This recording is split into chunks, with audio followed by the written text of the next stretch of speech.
Welcome to TV Africa News. Thank you so much for joining us and always being part of us. This is Africa Today. My name is Nahawi Kajura. But first are the headlines. President Yoweri Museveni calls gay people deviants as anti-LGBT bill advances. U.S. Blinken meets with AU representatives in Ethiopia. After the Nigerian presidential election, the struggle for Lagos intensifies. In a sports news today, Infantino re-elected FIFA president until 2027.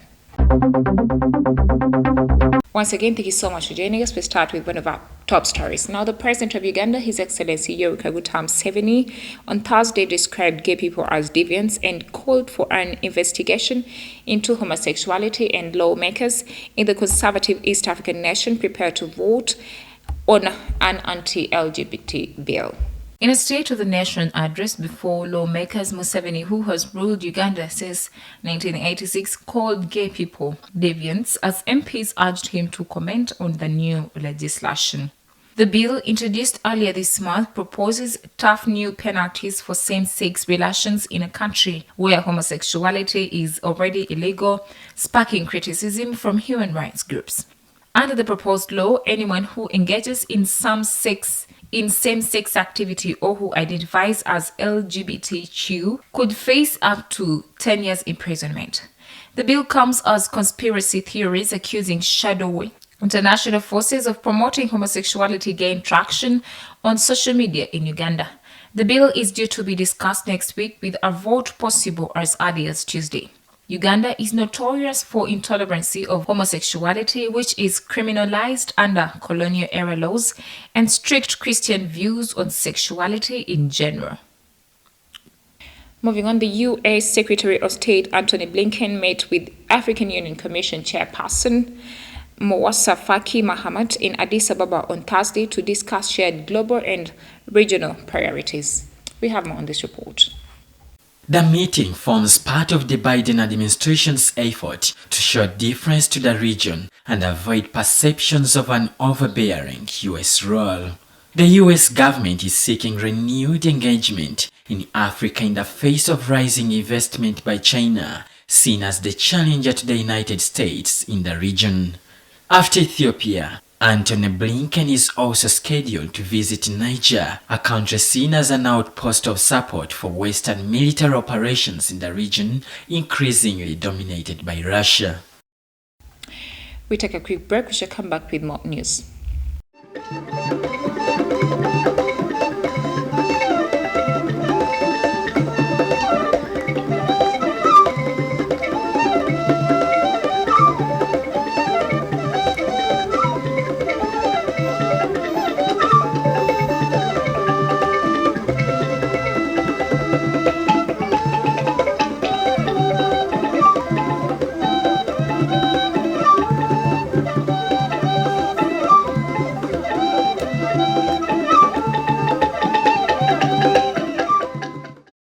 Welcome back from the break. You're still watching TV Africa, the bright channel. Moving on, in our international news, 3 weeks after the presidential election, Nigerians will vote on Sunday to elect their governors, and all eyes are on Lagos, the economic capital and former stronghold of pre-president-elect Bola Tinubu. For the first time in 2 decades, the bustling megacity of 20 million people could escape the influence of Mr. Tinubu, its historic godfather in favor of an opposition governor. As a former governor of Lagos, Mr. Tinubu has immense wealth and influence that gave him the networks needed to lead Africa's most populous country, even though the opposition has denounced massive fraud in the February 25th election. On Saturday, Nigeria will elect the governors of 28 of the 36 states that make up the Federal Republic. The others have already been subject to by-elections as well as local government representatives. The fierce battle for Lagos, Nigeria's economic powerhouse with its gigantic port and thriving businesses, is attracting attention. The megapolis is the cradle of Afrobeats, a musical genre that is setting the world on fire with its stars such as Burna Boy and Tems, and of Nollywood, the second largest film industry in the world. Away from that, military personnel on Thursday helped people to recover the bodies of those who died in a mudslide in Blantyre, the capital. Now, Malawi's President Lazarus Chakwera has called the situation a national tragedy and appealed for global support. We have more on this report. The government has promised 1.6 billion kwacha to assist the tens of thousands of Malawians affected by the storm, which authorities say has killed at least 255 in the country and wounded hundreds. The cyclone began to fade last week on Wednesday after traveling 8,000 kilometers across the Indian Ocean before looping back over ocean and then reversing course to strike Africa a second time, setting an unofficial record as the world's longest tropical storm. Chakwera said Freddy was the third storm to assault Malawi in 13 months, calling it a testament to the realities of climate change.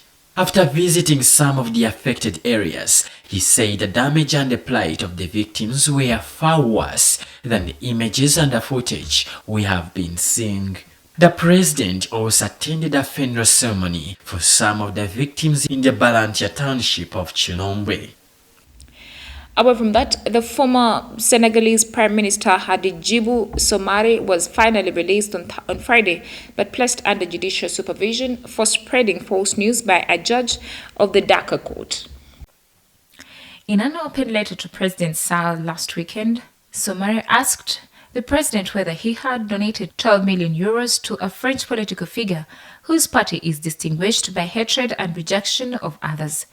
The Senegalese government, in a statement on Tuesday, denied making any financial donation to the leader of France's National Rally Marine, Le Pen, who visited Sahel in the capital Dakar on January 18th. In a statement, it said it rejects and strongly condemns such insinuations, which it described as cowardly and unfounded. Rights to defenders and Sall's opponents say civil liberties in Senegal are coming under pressure in the run-up to the February 2024 election.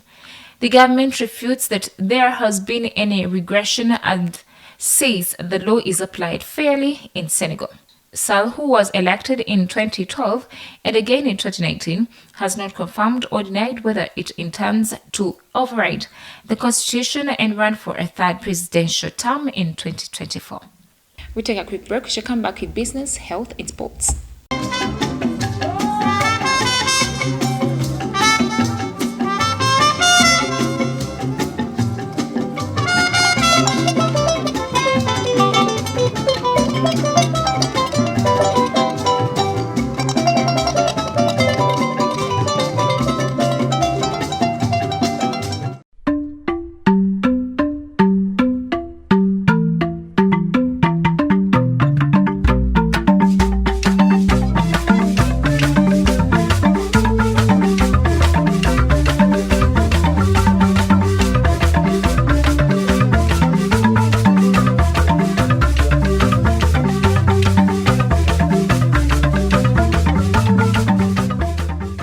Welcome back from break. You're still watching TV Africa, the right to know. Talking matters business, the UN Security Council voted on Wednesday to renew for 1 year the UN mission in South Sudan. Now, 13 out of 15 members voted in favor of the resolution that extends the UN mission in South Sudan until 15th March 2024, while China and Russia abstained. According to a UN statement, the mission, one of the most expensive in the world, with an annual budget of $1.2 billion, will maintain its force at a ceiling level of 17,000 troops and 2,101 police officers. Following the end of a civil war in 2018 that began in 2013 and claimed at least 380,000 lives, President Salva Kiir and his rival Riek Machar formed a transitional government and agreed to unite their forces into a single army to protect their people who have been hard hit by conflict and climate disasters. South Sudan is the world's youngest state and is engaged in a fragile peace process but is still plagued by armed violence.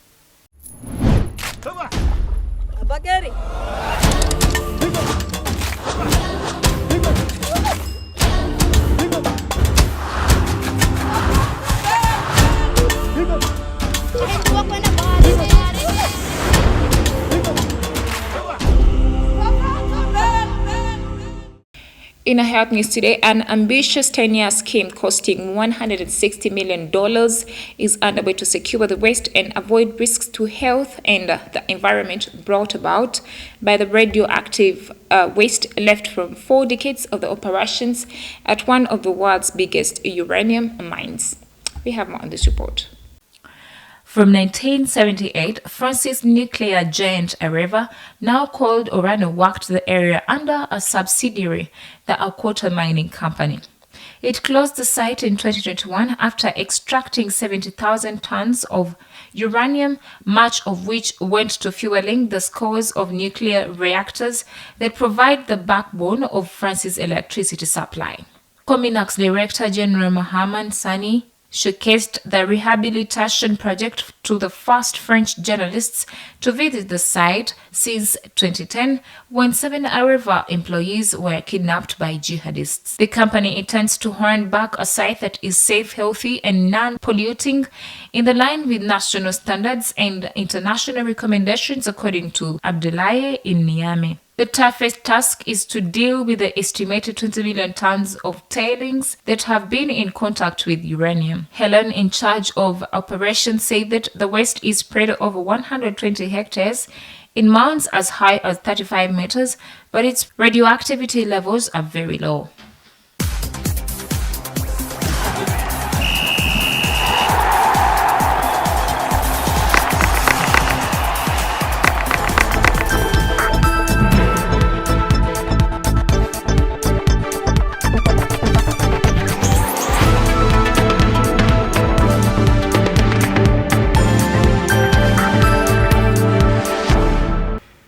In a sports news today, FIFA President Gianni Infantino was re-elected to lead a richer-than-ever soccer body with an ambition to add new and bigger competitions despite growing weariness of him in Europe. FIFA's wealth after the World Cup in Qatar of $4 billion in reserves, which is to be shared among the 211 member federations, and lots more to come from the expanded 104-game edition in 2016 in North America, is a big reason why Infantino had no opponent on Thursday in Rwanda for 4 more years in office. The 52-year-old, who was re-elected by delegates from the 211 member federations in 2019, could remain at the helm of world football until 2031, as his first 3-year tenure is considered incomplete. In terms of governance, his last mandate was marked by a vast reform of transfers, the introduction of maternity leave for professional women players, and more protective rules of disciplinary procedures for victims of sexual violence. The main projects for the next few years have already been approved, starting with the expansion of the Men's World Cup from 32 to 48 teams from the 2026 edition, shared between the United States, Canada, and Mexico. It is at this particular time that I thank you for joining us and always being part of us. Don't forget to subscribe to our YouTube channel. We shall keep updating you. It is TV Africa, the right to know.